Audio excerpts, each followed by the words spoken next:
Hello friends, we are back with another video. आज हम लोग मॉडर्न बिजनेस एनवायरनमेंट को कर रहे थे, उसे हम कंटिन्यू करने वाले हैं। आज का टॉपिक जो फर्स्ट है that is theory of constraints.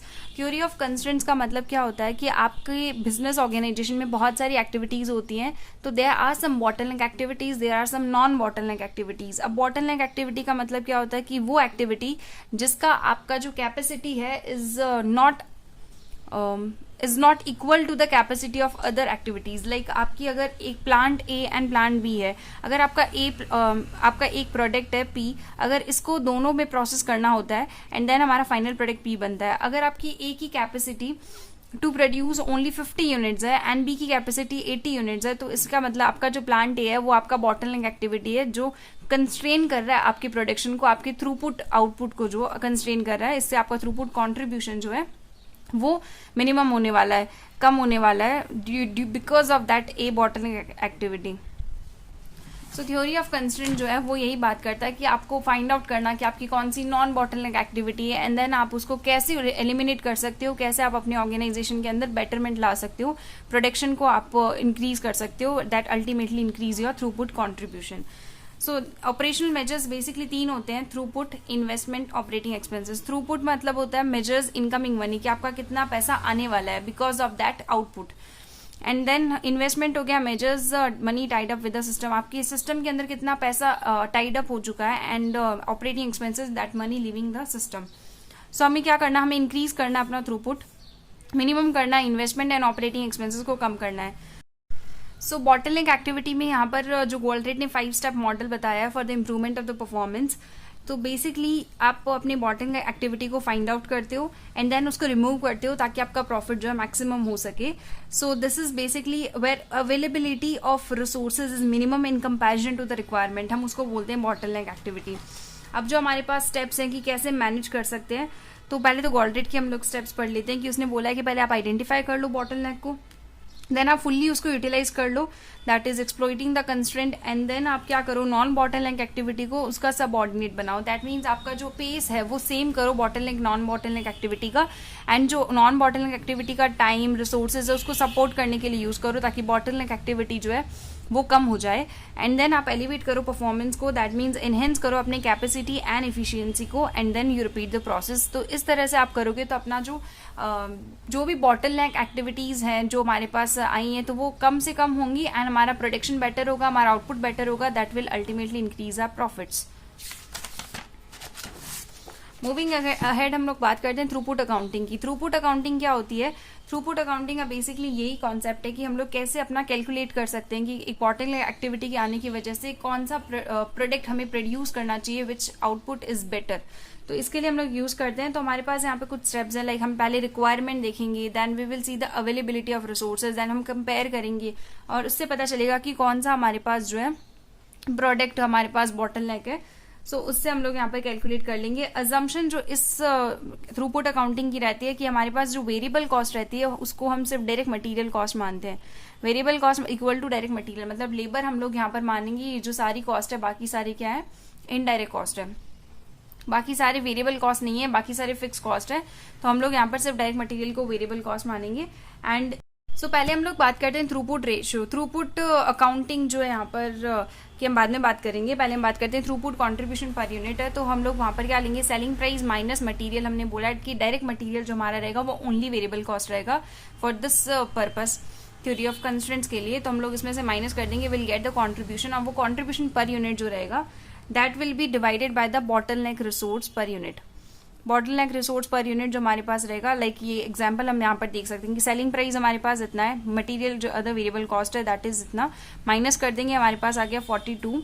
And then हम डिवाइड कर देंगे बॉटलनेक रिसोर्स पर टाइम। तो हमने डिवाइड किया, will get the contribution per minute. So ये हमारे पास आ गया contribution, throughput contribution per bottleneck resource, ये हमारे पास कैलकुलेट हो गया। एंड देन हम अकॉर्डिंगली डिसाइड कर लेंगे कि हमें किसका प्रोडक्शन करना है। लाइकवाइज हम लोगों को अगर थ्रूपुट अकाउंटिंग रेशियो निकालना है, थ्रूपुट अकाउंटिंग रेशियो जो कैलकुलेट किया जाता है वो बताने के लिए कि अगर ये रेशियो ग्रेटर देन 1 है तो इसका मतलब होगा कि throughput contribution of product is greater than the factory cost and therefore product is profitable, कि हमारी फैक्ट्री कॉस्ट को रिकवर कर रहा है तो हमारा प्रोडक्ट प्रॉफिटेबल है, हमें उसे प्रोड्यूस करना चाहिए। सो इसको हम कैलकुलेट यहाँ पर करते हैं बाई थ्रूपुट कंट्रीब्यूशन पर bottleneck unit upon factory cost per bottleneck minute. सो लाइकवाइज हम कैलकुलेट कर लेंगे, फिर हमें टार भी यहाँ पे पूछा है तो हम कैलकुलेट कर लेंगे जो हमारे पास कंट्रीब्यूशन पर मिनट आया जो हमने ये निकाला है, डिवाइड बाय कर लेंगे factory cost per minute. Factory cost हमारे पास गिवन है and bottleneck resource time given है, इसको हम डिवाइड करेंगे और हमारे पास यहाँ पर निकल के आ जाएगा टार। अगर ये 1 से ऊपर है, यहाँ पर 1 से ऊपर है, दैट मीन्स वो प्रॉफिटेबल प्रोडक्ट है जो कि प्रोडक्ट वाई मोर यील्ड कर रहा है contribution then product X and Z. Next हमारे पास यहाँ पर जो है कॉन्सेप्ट है supply chain management. Supply chain management के अंदर हम लोग पहली बात करते हैं कि सप्लाई चेन मैनेजमेंट होता क्या है, कि ऑल एक्टिविटीज जो भी एसोसिएटेड है विद द फ्लो और moving and transformation of goods from raw material stage to end user. तो बेसिकली जो भी हम लोगों ने अपना कन्वर्जन करना है अपने मटेरियल का प्रोडक्ट्स के अंदर या फिर जो वेयर हाउसिंग इन्वॉल्व रहेगी, तो वेंडर सिलेक्शन से लेकर कंज्यूमर तक जो प्रोडक्ट पहुंचाने की ऑल द स्टेजेस है are the part of supply chain. Supply chain का पार्ट रहेगी और उसका मैनेजमेंट जो रहेगा, पूरा जो फ्लो है, जो कन्वर्जन है रॉ मटेरियल का एंड यूजर तक, तो वो हमारे पास रहेगा सप्लाई चेन मैनेजमेंट। अब इसके अंदर जो हम पोर्टर की जो 5 एक्टिविटीज हैं वो तो इसमें रहेंगी। पोर्टर की जो 5 एक्टिविटीज हमने पढ़ी थी जिसमें हमारे पास inbound logistics, operations, outbound logistics, marketing, sales and services, ये तो यहाँ पर रहेंगे।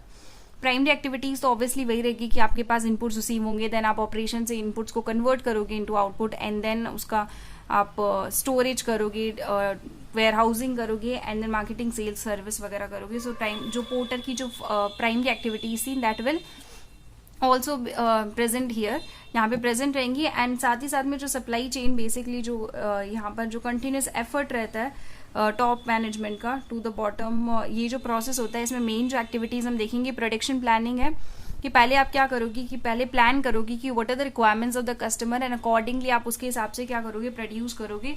क्योंकि पुश और पुल दोनों मॉडल्स यहाँ पर हम देख रहे हैं, तो हम लोग यहाँ पर एस्टिमेटेड और एक्चुअल डिमांड के हिसाब से क्या करेंगे, फर्स्ट वी प्लान करेंगे what are the requirements of the customer, accordingly हमें क्या क्या प्रोडक्शन करना है, तो that should be based on actual और एस्टिमेटेड डिमांड। सेकंड जो रहता है दैट इज परचेजिंग, तो हम लोगों को प्रोक्योर करना पड़ेगा कि हमारे पास सप्लायर कौन सा रहेगा, तो we have to maintain good relationship with the supplier so that हमको better delivery, better quality and timely delivery मिलती रहे। एंड देन इसमें हो गया कि हमें क्वालिटी सप्लायर को चूज करना है। देन जो हमारे पास नेक्स्ट आता है दैट इज मेक। सो पहले production planning then procurement and then make के अंदर हो गया कि हम लोगों ने as per the requirements of the customer हम लोगों ने प्रोडक्ट को बना लिया एंड उनके टेस्ट और डिमांड के हिसाब से। एंड देन उसके अंदर डिलीवरी एंड लॉजिस्टिक्स आता है, what we call distribution.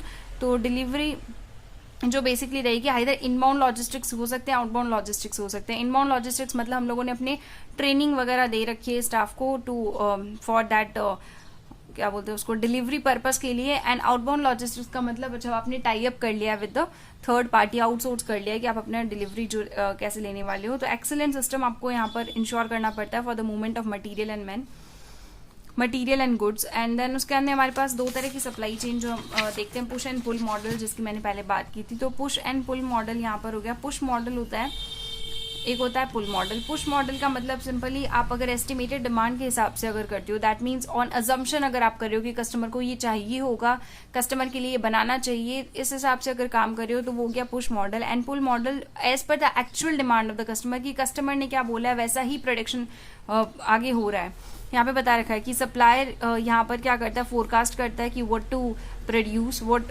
Inputs are required, then manufacturer on base of forecast बना देता है, डिस्ट्रीब्यूटर इन्वेंट्री जो बनी है उसको दे देता है आगे, रिटेलर उसको स्टॉक कर लेता है, कस्टमर को what is available in the market buy करना पड़ता है। पुल मॉडल में ऐसा नहीं है, सब पहले यहाँ पर कस्टमर से स्टार्ट होगा, कस्टमर ऑर्डर प्लेस करेगा एंड देन उसके अकॉर्डिंगली सारी जो चेन है वो चलेगी, उस हिसाब से सप्लायर जो स्टार्ट करेगा अपना इनपुट्स देना एंड देन मैन्युफैक्चरर्स के हिसाब से प्रोड्यूस करेगा। So this chain will goes like this, customer से स्टार्ट होगी एंड पुश मॉडल सप्लायर से बिगिन होगा। अब जो पुश मॉडल होता है मीन जो सप्लायर से बिगिन होता है, सप्लायर से रिलेटेड है, वो सप्लाई चेन अपस्ट्रीम फ्लो वाली होती है एंड जो कस्टमर से रिलेटेड होती है वो होती है डाउनस्ट्रीम वाली सप्लाई चेन। सो अपस्ट्रीम सप्लाई चेन के अंदर क्या क्या चीजें देखनी पड़ती है, तो अपस्ट्रीम सप्लाई चेन के अंदर हम लोगों को देखना पड़ता है, अपस्ट्रीम सप्लाई चेन के अंदर हम लोगों को पहले सबसे पहले जो आता है that is relationship with the supplier, कि सप्लायर के साथ रिलेशन कैसा होना चाहिए, सप्लायर की क्या क्या चीज़ हम लोग कंसिडर करेंगे वाइल सेलेक्टिंग अ सप्लायर, कि वो मल्टीपल होना चाहिए, सिंगल होना चाहिए, क्या वो टाइमली डिलीवरी देगा, क्या उसकी कॉस्ट, क्वालिटी, स्पीड रहेगी, नंबर ऑफ सप्लायर क्या रहेंगे, सोर्स क्या रहेगा, मेक बाय और आउटसोर्सिंग, ये क्या डिसीजन हम लोगों को लेना है। सो ये सारी चीज़ें कंसिडर करनी पड़ेंगी। कि सोर्स में देखेंगे तो उसकी लोकेशन और अवेलेबिलिटी ऑफ सोर्स है, कि वो कहाँ से हम लोगों को देने वाला है, different parts of the world से, क्योंकि हम लोग कनेक्टेड है।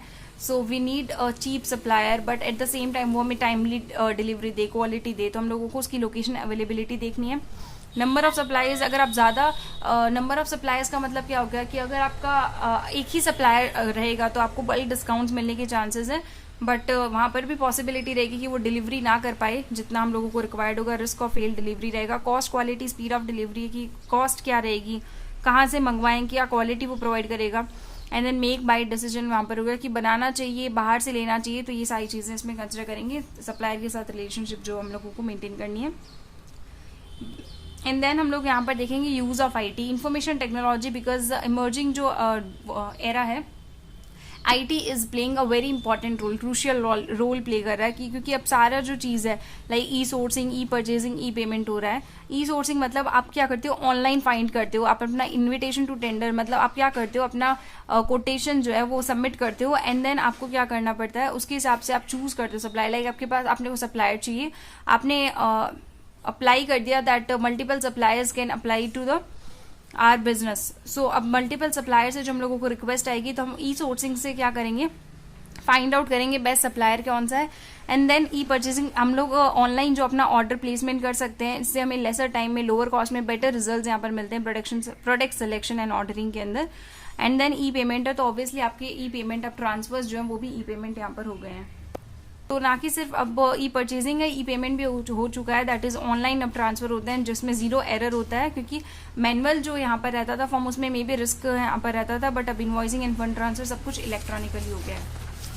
मूविंग अहेड, अब हमारे पास है down stream supply chain. Down stream supply chain क्या बात करता है कि जो कस्टमर से रिलेटेड है, कि लाइक कस्टमर के साथ कैसे रिलेशनशिप को अपना जो मेंटेन किया जाए। तो पहले कस्टमर रिलेशनशिप मैनेजमेंट के अंदर हम 4 चीज़ें पढ़ने वाले हैं, हम पहले वो पढ़ लेते हैं। कस्टमर रिलेशनशिप मैनेजमेंट के अंदर हमारे पास पहला जो analysis of the customer and the behaviour, कि हमें कस्टमर को जानना पड़ेगा कि कस्टमर कौन है, किसको हम टारगेट कर रहे हैं, वो क्या एक्सपेक्ट कर रहे हैं, उनकी क्या क्या psychological, safety, social status and self fulfilment needs रहेंगे एग्जिस्टिंग और फ्यूचर कस्टमर्स की।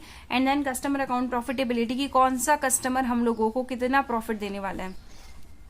पहले हम एनालाइज करेंगे कि कस्टमर बेस को एनालाइज करना, देन स्प्लिट करना सेगमेंट्स के अंदर कि कौन मोर प्रॉफिटेबल है, लेस प्रॉफिटेबल है, ऑन वेरियस मेजर्स के ऊपर हम उसको स्प्लिट करेंगे। And then annual revenue earn कितना होगा कस्टमर से वो कैलकुलेट करेंगे, एनुअल कॉस्ट कितनी पड़ेगी for serving that segment, and then identify retain करना क्वालिटी कस्टमर को एंड एलिमिनेट करना अनप्रॉफिटेबल सेगमेंट्स को। This is how customer account profitability can be done.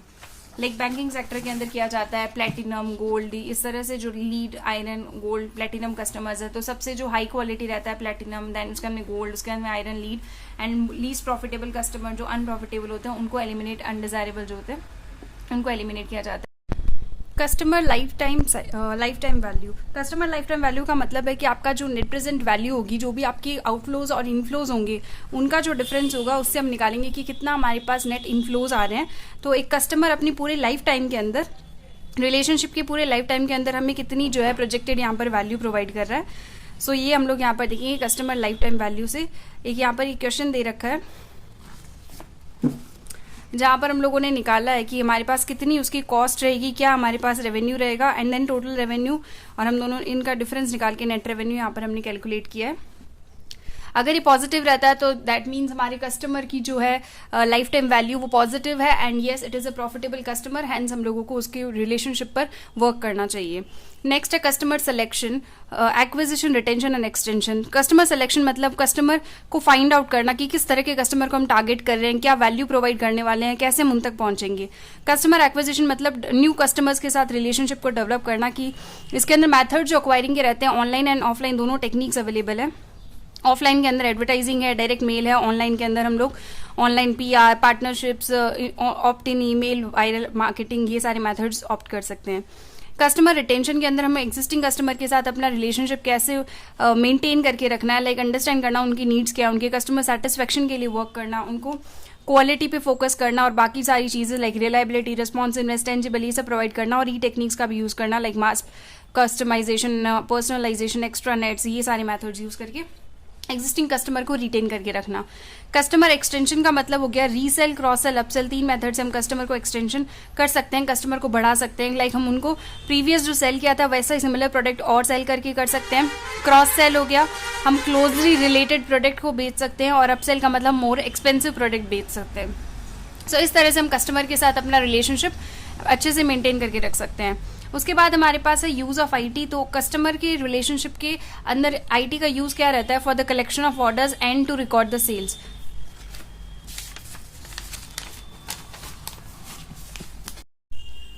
Next जो हम टॉपिक डिस्कस कर रहे हैं सप्लाई चेन मैनेजमेंट की प्रोसेस की बात करें। की प्रोसेसेस जो रहते हैं सप्लाई चेन बिजनेस मॉडल के अंदर, तो इसमें हम याद करेंगे IC³ DS²। IC³ के अंदर फर्स्ट जो पॉइंट आता है इन्फॉर्मेशन फ्लो की बात करते हैं। इन्फॉर्मेशन फ्लो का मतलब क्या होता है कि अगर आपका सप्लाई चेन मैनेजमेंट है तो उसमें information flow obviously very important part play करेगा। 2 चीज़ों के लिए, आपको ऑर्डर कलेक्ट करना है या फिर फीडबैक लेना है कस्टमर्स के लिए, आप 2 को याद कर लीजिए कि आपको कस्टमर्स का एक तो आपको अंडरस्टैंड करनी पड़ेगी कि what are their expectations and then you have to take feedback from the customers. Next हमारे पास सी है, that is capacity and skills management. That is required capacity, आपकी मैनेजमेंट सप्लाई चेन मैनेजमेंट के लिए आपको required capacity and skilled staff की जरूरत पड़ेगी। तो ability to cater various expectations of the customer, skilled staff जो आपको रिक्वायर्ड होंगे।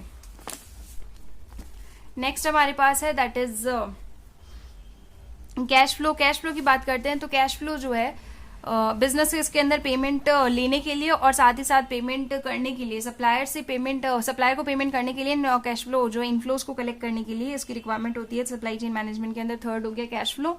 एंड उसके बाद है कस्टमर रिलेशनशिप मैनेजमेंट। तो ऑब्वियसली आपको ऑलरेडी बता चुकी हूँ कि सप्लाई चेन मैनेजमेंट के लिए कस्टमर की जो रिलेशनशिप है वो कितनी इंपॉर्टेंट रहती है। तो कस्टमर अकाउंट प्रॉफिटेबिलिटी आप एनालिसिस कर सकते हो ताकि कस्टमर सेगमेंट को आप पूरा एनालाइज कर सको। एंड नेक्स्ट पॉइंट हमारे पास है डी पर है, दैट इज डिमांड मैनेजमेंट, कि आपको देखना पड़ेगा, फोकस करना पड़ेगा on how to generate the demand for the product. तो सप्लाई चेन मैनेजमेंट के अंदर जो नेक्स्ट पॉइंट है वो हमारे पास है कि हम कैसे डिमांड को जनरेट करेंगे, तो उसके ऊपर ध्यान रखना। लाइक यहाँ पर इस क्वेश्चन के अंदर बता रखा है कि ऑनलाइन एडवर्टीजमेंट से या फिर फ्लेक्सिबिलिटी लाकर ऑपरेशंस के अंदर इस तरह से डिमांड को जनरेट कर सकते हैं। तो इस तरह के क्वेश्चन के अंदर आपको ये सारे पॉइंट्स लिखने पड़ेंगे।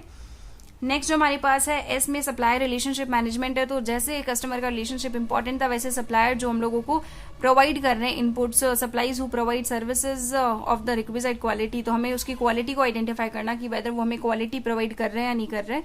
सो उसकी क्लियर अंडरस्टैंडिंग रखना with the suppliers. And last है सर्विस डिलीवरी मैनेजमेंट की सर्विस जो परफॉर्मेंस होती है मस्ट बी मॉनिटर, उसको मॉनिटर करना, कंटिन्यूसली चेक करना कि वो कंप्लायंस कर रहे हैं या नहीं कर रहे, मॉनिटर करना उसको। So these are the point कि अगर आपको सप्लाई चेन मैनेजमेंट के अंदर उसकी की प्रोसेसेस के बारे में पूछा जाए तो आपको वहां पर लिखना पड़ेगा IC³ DS²। तो आई पर information flow, capacity and skill management, cash flow, customer relationship management, demand management, supplier relationship. Next जो हम टॉपिक डिस्कस कर रहे हैं सप्लाई चेन मैनेजमेंट की प्रोसेस की बात करें। की प्रोसेसेस जो रहते हैं सप्लाई चेन बिजनेस मॉडल के अंदर, तो इसमें हम याद करेंगे IC³ DS²। IC³ के अंदर फर्स्ट जो पॉइंट आता है इन्फॉर्मेशन फ्लो की बात करते हैं। इन्फॉर्मेशन फ्लो का मतलब क्या होता है कि अगर आपका सप्लाई चेन मैनेजमेंट है तो उसमें information flow obviously very important part play करेगा। 2 चीज़ों के लिए, आपको ऑर्डर कलेक्ट करना है या फिर फीडबैक लेना है कस्टमर्स के लिए, आप 2 को याद कर लीजिए कि आपको कस्टमर्स का एक तो आपको अंडरस्टैंड करनी पड़ेगी कि what are their expectations and then you have to take feedback from the customers. Next हमारे पास सी है, that is capacity and skills management. That is required capacity, आपकी मैनेजमेंट सप्लाई चेन मैनेजमेंट के लिए आपको required capacity and skilled staff की जरूरत पड़ेगी। तो ability to cater various expectations of the customer, skilled staff जो आपको रिक्वायर्ड होंगे। नेक्स्ट हमारे पास है that is cash flow. Cash flow की बात करते हैं तो कैश फ्लो जो है बिजनेस के अंदर पेमेंट लेने के लिए और साथ ही साथ पेमेंट करने के लिए, सप्लायर से पेमेंट, सप्लायर को पेमेंट करने के लिए कैश फ्लो जो इनफ्लोज को कलेक्ट करने के लिए इसकी रिक्वायरमेंट होती है सप्लाई चेन मैनेजमेंट के अंदर। थर्ड हो गया कैश फ्लो। एंड उसके बाद है कस्टमर रिलेशनशिप मैनेजमेंट। तो ऑब्वियसली आपको ऑलरेडी बता चुकी हूँ कि सप्लाई चेन मैनेजमेंट के लिए कस्टमर की जो रिलेशनशिप है वो कितनी इंपॉर्टेंट रहती है। तो कस्टमर अकाउंट प्रॉफिटेबिलिटी आप एनालिसिस कर सकते हो ताकि कस्टमर सेगमेंट को आप पूरा एनालाइज कर सको। एंड नेक्स्ट पॉइंट हमारे पास है डी पर है, दैट इज डिमांड मैनेजमेंट, कि आपको देखना पड़ेगा, फोकस करना पड़ेगा on how to generate the demand for the product. तो सप्लाई चेन मैनेजमेंट के अंदर जो नेक्स्ट पॉइंट है वो हमारे नेक्स्ट है benefit of supply chain management. तो फर्स्ट एम पर यहाँ पर है कि मिनिमाइज वेस्ट। हम पहले यहाँ पर लेंगे minimise waste and then reduce cost. Minimise waste, reduce cost, better delivery. And then O पर है ऑप्टिमम इन्वेंट्री। जी पर है generating capabilities and becoming future ready. I stands for improve supplier relationship and E stands for ease and transparency। सो आप ये वाले point भी ले सकते हैं एंड जो मैंने बताए वो वाले भी आप ले सकते हैं। सो इस तरह से हम लोगों को यहाँ पर ये लिखना पड़ेगा। टॉपिक हमारे पास है gain sharing arrangement. Gain sharing का अरेंजमेंट मतलब ऐसा अरेंजमेंट जहाँ पर सप्लायर और रिसिपिएंट, सप्लायर और जो रिसिपिएंट होता है दोनों एग्रीमेंट करते हैं दैट वो एक ऐसा कॉन्ट्रैक्ट एंटर करते हैं जहाँ पर सप्लायर बोलता है कि वो सप्लाई करेगा सर्विसेज, गुड्स की सर्विसेज वगैरह देगा, लेकिन उसकी सप्लाईज को कोई पेमेंट की गारंटी नहीं है। लाइक वो जो सप्लाईज करने वाला है अपने एंड से वो अपना पार्ट परफॉर्म कर देगा, बट उसको जो बेनिफिट होगा, जो उसको पेमेंट मिलेगी वो कब मिलेगी, जब अगर रिसिपिएंट को बेनिफिट अराइज होगा। So his payment depend upon the benefit emerges to customer. Customer को अगर बेनिफिट होगा तो उतना उसको प्रॉफिट वहां पर मिलता जाएगा, otherwise he walks away with nothing, उसको कुछ नहीं मिलने वाला। विन विन सिचुएशन रहती है, क्योंकि अगर फायदा होगा तो बहुत ज्यादा फायदा होगा दोनों को, और जहां पर कस्टमर का नुकसान तो वहां पर सप्लायर को भी कुछ नहीं मिलने वाला। तो ये ऐसा गेन शेयरिंग अरेंजमेंट एंटर किया जाता है। नेक्स्ट पॉइंट हमारे पास है आउटसोर्सिंग। आउटसोर्सिंग की बात करते हैं कि जहाँ पर हम कॉन्ट्रैक्ट आउट कर देते हैं। लाइक कॉन्ट्रैक्ट आउट कर देना, क्या चीज़ें कॉन्ट्रैक्ट आउट कर देते हैं, अपने टास्क को, ऑपरेशंस को, जॉब्स को, प्रोसेस को हमको स्पैन ऑफ टाइम के लिए किसी और को शिफ्ट कर देते हैं। इससे हमारी बहुत सारी चीज़ें जो सेव होती है, हमारी कॉस्ट बच जाती है, हमारी इन्वेस्टमेंट बच जाता है, हमारी फ्लेक्सिबिलिटी ऑपरेशंस की इंक्रीज हो जाती है। डिसएडवांटेजेस भी रहते हैं कि हमारा डेटा जो है वो सेंसिटिव डेटा लॉस होने का हमारे पास डर रहता है। लाइक हमारा कंट्रोल जो है वो लूज हो जाता है, मे बी क्वालिटी अफेक्ट हो सकती है। So this is the whole chapter. I hope आपको अंडरस्टैंड हो गया हो, and yes, see you in the next video।